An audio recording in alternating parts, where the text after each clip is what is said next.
La historia del fracaso de Dios. ¿Qué es esto? Y esto es la historia del fracaso de Dios.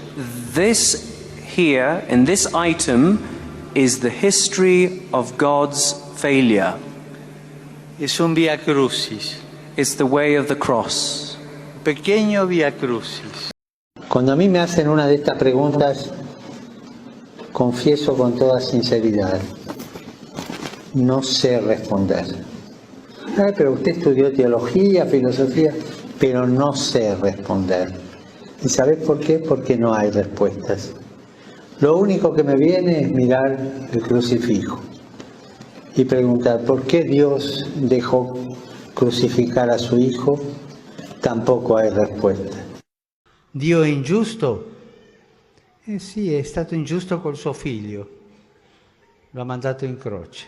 Bienvenidos al Dios Jesucristo con Elías Sanabria. Hay momentos en los que las personas se nos revelan tal cual son. Uno muy común es en los momentos de crisis. Otro cuando se va a llevar a cabo una misión importante, ya sea buena o mala. Por ejemplo, cuando Judas iba a traicionar a Cristo, se nos reveló tal cual era. Alguien que a las espaldas te traiciona, mientras de frente te acaricia. En ese momento solo Cristo lo pudo ver. Muchas veces ese tipo de revelaciones es algo que solo se puede comprender bajo la luz del Espíritu Santo.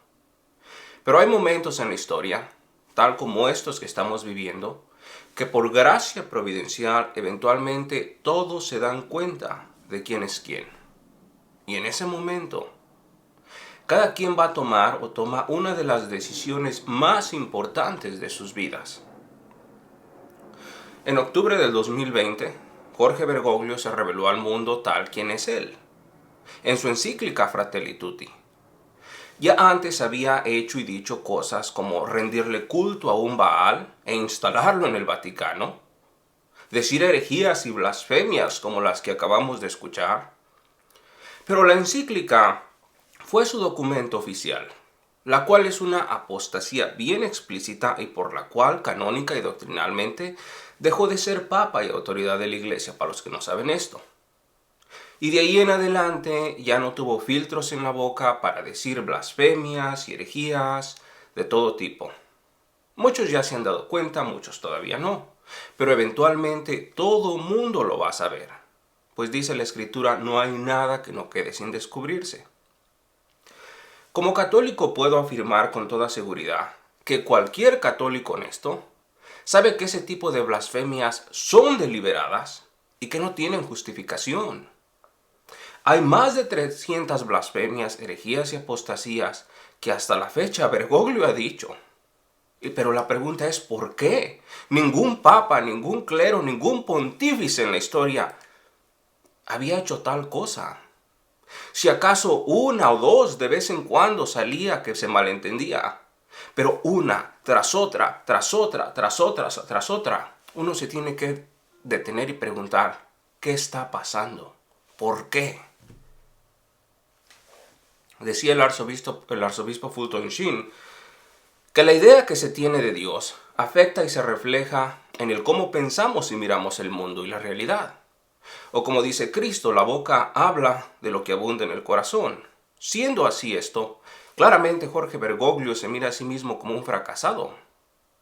Al Bergoglio mirar el Evangelio como un fracaso, como una injusticia, como un olvido de Dios, eso nos dice más de él que del Evangelio. Sin embargo, más que el simplemente analizar psicológicamente sus proyecciones conscientes y subconscientes, lo que eventualmente toda persona en buena conciencia se va a dar cuenta, no es simplemente que Bergoglio ha fracasado como pastor y que éste está perdido en sus propios tormentos espirituales, sino que lo que hace y dice es deliberado y hay un plan maligno en ello. Siendo esto así, claramente no hay más que él es el falso profeta que habla como dragón, del cual nos habla el Apocalipsis en el capítulo 13.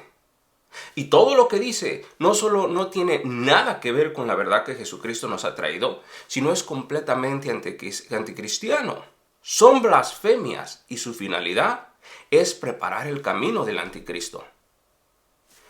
Interesantemente, el Evangelio de hoy da una respuesta a esas blasfemias, a esas herejías, apostasías. Jesucristo también al comienzo de su misión nos reveló quién es Él. El Espíritu del Señor está sobre mí, porque me ha ungido para anunciar el Evangelio a los pobres. Me envió a proclamar la liberación a los cautivos y a dar la vista a los ciegos, y la libertad a los oprimidos, y a proclamar el año de gracia del Señor. Y concluye diciendo, esta escritura que acaban de oír se ha cumplido hoy. Jesucristo se presenta a sí mismo como el ungido, el Cristo. Eso significa Cristo, el ungido. Y revela su misión de liberación, salvación y santificación. Una misión de verdadera victoria sobre el mundo, sobre el demonio y sobre la misma muerte. Para los que no saben esto, la idea de Cristo como el ungido es más evidente en el Evangelio de Lucas que en los otros evangelios. El sacerdote Rudolf Schnackenberg, un erudito en cristología alemán, que por cierto es el exégeta favorito del Papa Benedicto XVI, en su libro La persona de Jesucristo explica que Lucas hace este énfasis sobre Jesucristo con el propósito de resaltar la naturaleza divina y triunfante de Cristo, exponiendo que para comprender la misión de Cristo es intrínseco entender que Cristo no solamente es humano, sino también divino y trinitario, que Cristo es Dios y es un Dios de salvación, de triunfo y de victoria. Nos dice que ese triunfo salvador de Cristo, ese evangelio de la gracia, se expresa de una forma tan clara en la parábola del hijo pródigo, y que en realidad mejor debería llamarse la parábola del bondadosísimo Padre. Ese Padre que perdona al hijo arrepentido que se había descarriado, lo restituye de todos sus derechos de hijo, perdona su culpa y erradica su sentencia judicial y le devuelve la vida que ya había perdido. Un triunfo y alegría en todo el sentido de la palabra. Siendo así, ¿qué se supone que hace un supuesto pontífice que considera a Dios como fracasado, como injusto e irrazonable? Hay una parte del Evangelio donde Cristo dice, tengan cuidado con la levadura de los fariseos. Cuando una persona tiene un cargo como el de Bergoglio, las palabras que dice entran en la mente de las personas como un virus que se reproduce, sin que éstas se den cuenta. Es algo que lo explica perfectamente la psiquiatría moderna de cómo funciona. Bergoglio habla y siembra el virus de la idea de que Dios es injusto, de que su plan fracasó y el que ganó fue el demonio, y que te rebeles contra Dios. Claramente un virus nunca entra directamente, dejándote que lo mires, pues entonces no le permitirías entrar ni reproducirse. Entra a través de blasfemias mezcladas con frases oscuras y ambiguas y confusas, que eventualmente se reproducen. Y de repente, la humanidad se comienza a sentir fracasada, que Dios la ha abandonado, que Dios es injusto. Y no saben por qué.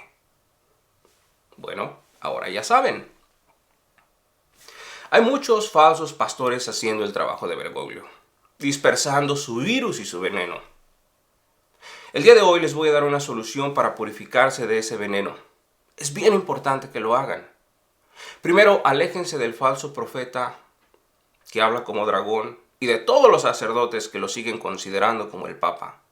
Segundo, todos los días al final de su día hagan esta oración que voy a hacer y voy a dejar en el enlace de la descripción para que tengan acceso a ella. Y tercero, recen el rosario y lean los evangelios lo más que puedan.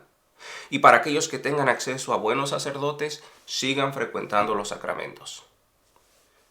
Jesucristo, cúbrenos y purifícanos con tu preciosísima sangre. Cubre y purifica mi cuerpo, mente, alma y espíritu, mi consciente, subconsciente, mi intelecto, mi voluntad, mis sentimientos, pensamientos, emociones, mi memoria, mis pasiones, mis palabras y acciones. Cubre y purifica con tu preciosísima sangre mi vocación, mis relaciones, mi familia, amigos y posesiones. Y protégenos con tu preciosísima sangre toda actividad de nuestra vida. Señor mío y Dios mío, yo te ofrezco todas estas cosas y te reconozco como nuestro Señor y Dios nuestro. Virgen Madre de Dios, haz que seamos todos tuyos, tuyos en la vida, tuyos en la muerte, tuyos en el sufrimiento, en el miedo y en la miseria, tuyos en la cruz y en el doloroso desconsuelo, tuyos en el tiempo y en la eternidad. Virgen Madre de mi Dios, haz que sea todo tuyo, Señor y Madre mía. Me ofrezco todo a ti y en prueba de mi filial afecto te consagro en este día mis ojos, mis oídos, mi lengua, mi corazón, en una palabra todo mi ser. Ya que soy todo tuyo, Madre de bondad, guárdame y defiéndeme como cosa y posesión tuya. Amén. En el nombre del Padre, del Hijo y del Espíritu Santo.